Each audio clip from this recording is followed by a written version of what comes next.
stage, just take a couple of questions, and then you can go have your coffee, because I'm sure that is very, very important. Does anyone have a question? Ladies and gentlemen, that is Hong Kong style. We need to do too many things in too short a time. So maybe just a few questions and see whether on which project or which aspect of walkability issue you audience would like to go into a little bit deeper. Raise your hands if you'd like to ask a question. Oh, we do have one right at the very back. Yep. I believe that's Paul Zimmerman. Yeah, it's me. So my question is, KK, I mean, you had great ideas about walkability and you did a lot of pedestrian planning in 2000, around that period. Why is Transport Department not taking it forward? And why don't they have a pedestrian team anymore? I cannot reply on behalf of Transport Department, but this walkability issue is really a cross-discipline issue that we need to take on, and I believe the Russ Road Central project is a good breaking point for us. I understand that Transport Department has been very helpful in making the event possible. So my style is instead of finger pointing, I will advocate cooperation. Let's go together and discuss. And that is what Brenda's projects, why these projects can be so successful, because of cooperation. We, encourage and put together. Another question? I know that Paul never happy with my answer. I understand, but let's give a chance to another audience. We have a very, very eager lady in the lovely pink scarf. Thank you, I'm Vivian, KK. I like your presentation of the Sha Tin development, but there's something very unique to the Sha Tin development that has been left out in your presentation, and that is bikeability. I know today's talk is on walk, but could you actually tell us your plans for bikeability for Hong Kong as well? Well, that's always dangerous for a government official. Just stay alone in the stage, right? Yes, in all our new town planning, bikeability is a key in our layout planning as well as urban design. So the problem now with us is how to connect these bike lanes together. For example, in Sha Tin and in Tai Po up to Tai Mei Dok, we have a very long bicycle route. But how this bicycle route can be connected with those bicycle routes in another new town?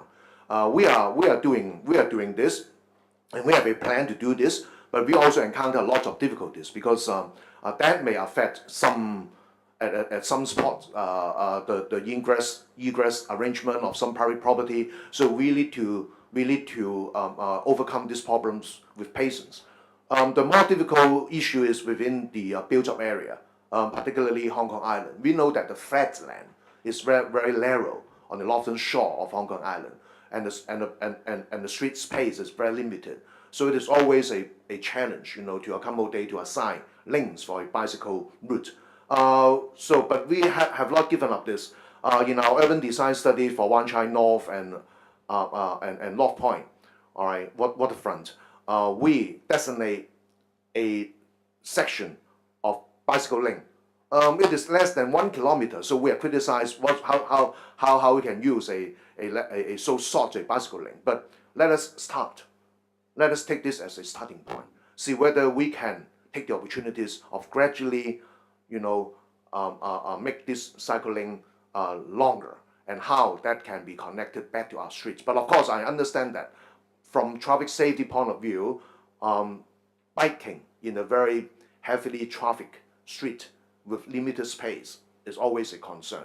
So let's see how we can go together to promote more biking, particularly within the urban area, and I fully understand that is challenging. Thank you very much, KK. Couple more questions. Oh, who's going first? You sir in the pink.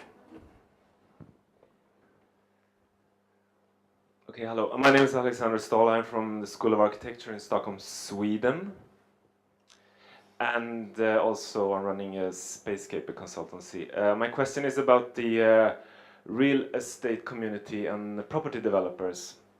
How do they react when you propose these walkability strategies? How is the dialogue between the planning authorities and the real estate community here in Hong Kong?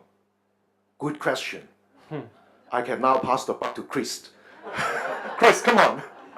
You are really the bridge between the private developer and the government's planning policy. So,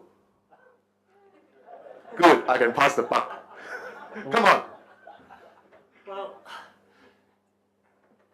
there is always a process. I think we're now at the beginning of that curve of getting everyone to understand that better walkability actually means better city and therefore means better business for everyone.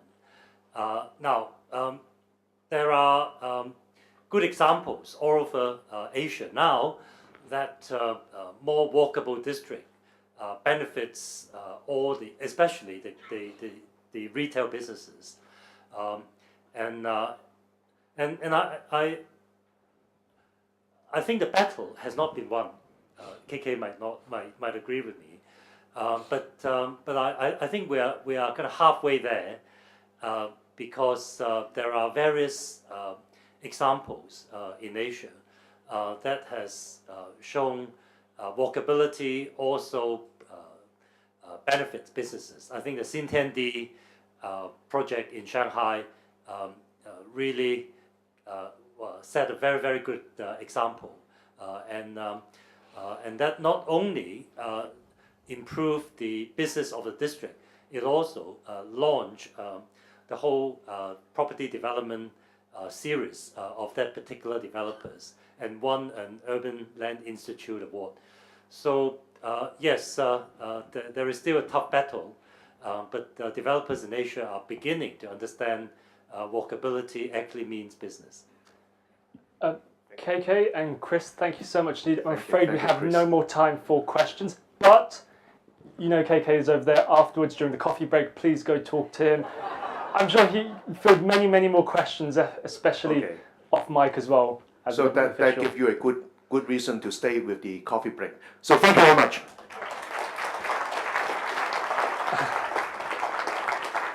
And very quickly, ladies and gentlemen, I just would like to say a couple of things. At 11 o'clock, we will have our parallel sessions in different rooms around this main hall, labelled from T1 to T6. Please look at your conference book for the right room, and hopefully you'll find the best panel for you. And lunch is at 12:30, so we'll have helpers guiding people. It's a bit of a walk, 10-minute walk to the Bohemia room, but please do follow them if you would like lunch. We have space for everyone. I know there might be a bit of a queue, but we will make sure that everyone gets fed in the large amount of time for lunch we have allotted. And finally, don't forget to sign up for the workshops. I know Andy promoted his great workshop, but please do sign up for the workshop. First come, first served basis, and 20 spaces per group available. Have a good coffee break, everyone. Thank you.